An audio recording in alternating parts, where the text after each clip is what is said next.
Eesti keel on meie igapäevaelu lahutamatu osa. See on meie suhtlusvahend, töökeel ja eneseväljenduse võimalus.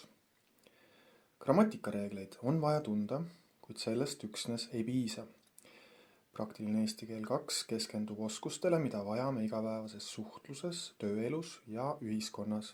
Õppekava fookuses on peamiselt esinemisoskus, argumenteerimine, allikate tõhus kasutamine ja korrektne kirjakeel.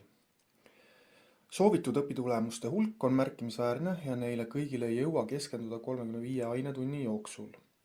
Nende seast on soovitav välja valida just need, mida tarvis arendada konkreetsetes õpilaste gruppides. Et nende eesti keele praktiline kasutamine igapäevaelus, meedias ja ametlikus suhtluses oleks mitmekesine ja väärikas.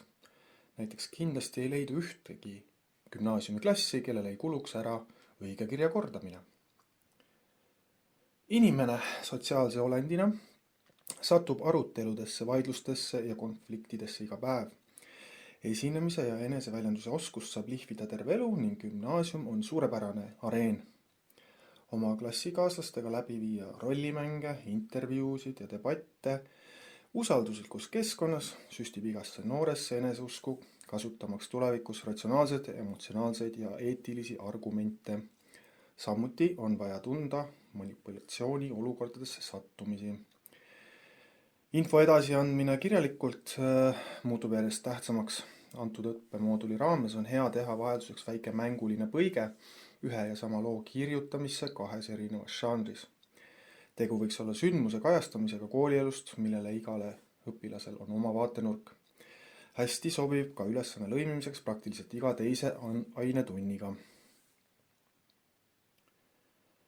Meediatekstid ümbritsevad oma sõnumitega igas vanuses inimesi kõikjal. Fookuses on info tõesuse ja päritolu kriitiline analüüsimine. Kaasas käib ka sõnavara arendus, üldkasutatavad võõrsõnad ning relevantne vajalik meediaterminoloogia. Sobiva harjutusena saab kasutada arvustuse kirjutamist ning selle käigus õppida erinevaid teabeotsingu strateegiaid. Mida räägivad meile autorite sõnavalikud ja keelekasutus? Kui palju üldse gümnaasiumi õpilane märkab? Näiteks võiks lugeda ajaleheartikleid ja mõelda, millised mõjutusvahendid on autoril kasutusel. Kas pealkiri on neutraalne või üritab see lugejaid manipuleerida? Modaalsuse tutvustamine ja käsitlemine annab võimaluse õpilastel enda keeledetektiivi oskused proovile panna.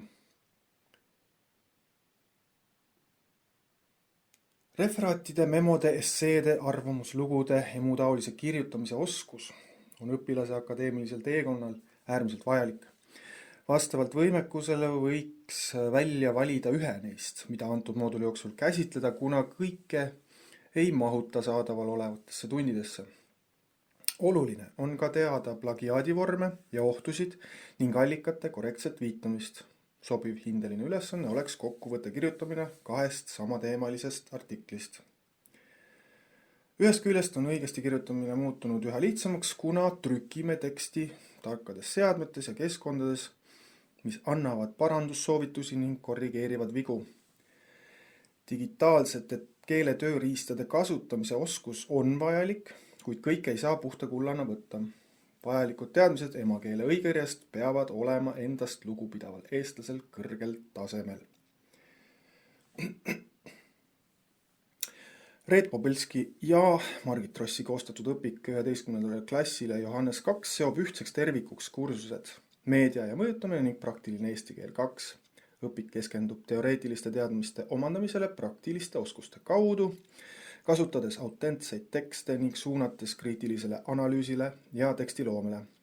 Tasuta allalaaditav praktiline eesti keel on täielikult digitaalses formaadis õpik, mis hõlmab kõiki 3 praktilise eesti keele kursust ja on kasutatud kogu gümnaasiumi astmes. Edukas eesti keele õpetamine gümnaasiumis nõuab paindlikkust ja loovust. Õpilastele meeldib tarbida tekste enamasti digitaalselt ja lühivormis. Süvenemine keerukatesse tekstidesse ei pruugi tunduda huvitav või isegi võimetekohane. Kasutada tuleb kõiki uuema aja võimalusi ja loovust, sest eesti keel on ilus ja paeluv.